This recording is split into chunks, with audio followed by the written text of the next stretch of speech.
When we implemented the get function a couple episodes back, what this get function offered us was a simple way to access a property on an object.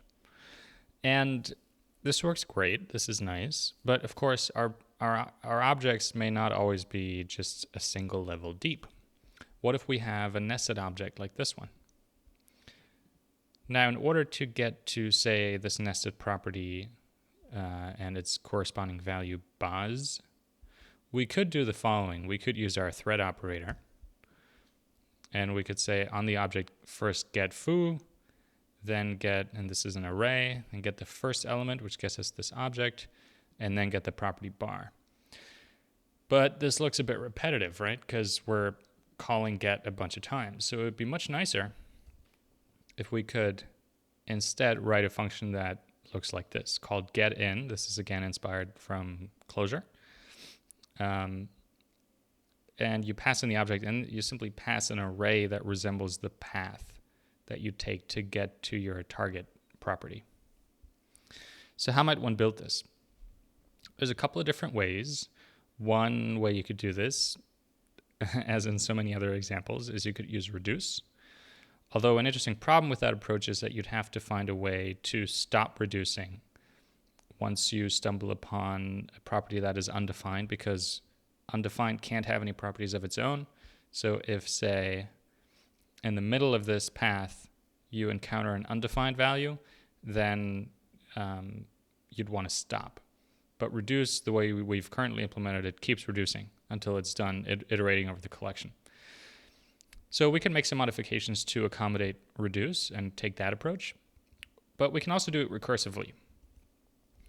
And I think that would work quite nicely. So let's say get in, and the signature is going to be the same as our get function before. It's simply going to take an item and is going to take some, well, let's call it keys. So I guess it's slightly different because this is going to be an array, not a number or a string. And now you've seen this pattern a million times. What we're going to do is we're going to check, are the keys empty? Well, then we're simply going to return the item. But if the keys are not empty, well, then we have something left to do. And in that case, we want to say, let's take the first key, because that is the next property that we want to look up. And then we can look up that key on the item using our get function. And now what we can do is we can simply recur on the result and the rest of the keys. So what this will do is it will iteratively, or successively, I should say, it'll successively fetch a key for each item along the way. So it would go in and it would look at the top level, it would look at this object. And let's say we would pass in the keys foo and 0. First time it would go in and it would see, yep, keys are not empty. So let's take the first one, which is foo. We would get foo from the object, which gives us this array. And then it would recur again, this time with the item set to that array and the keys set to a single item, an array with a single item, 0. And then it would get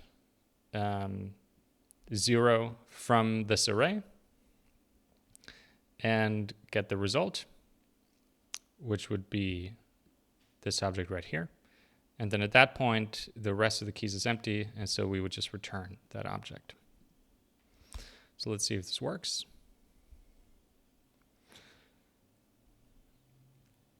And we can say get in object. Let's say foo and 0, and there you go. Now I did mention before that we would have to find a way to accommodate when something doesn't exist.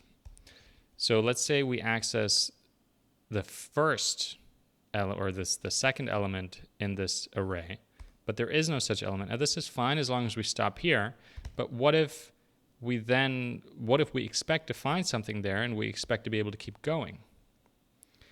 That is going to throw an exception because now we're trying to access a property 0 on undefined. We're treating undefined as an array, and that's not going to work.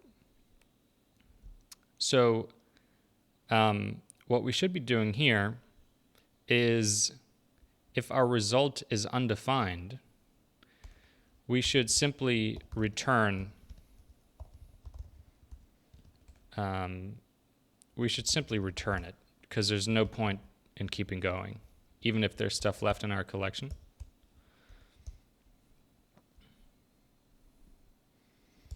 So let's try this again.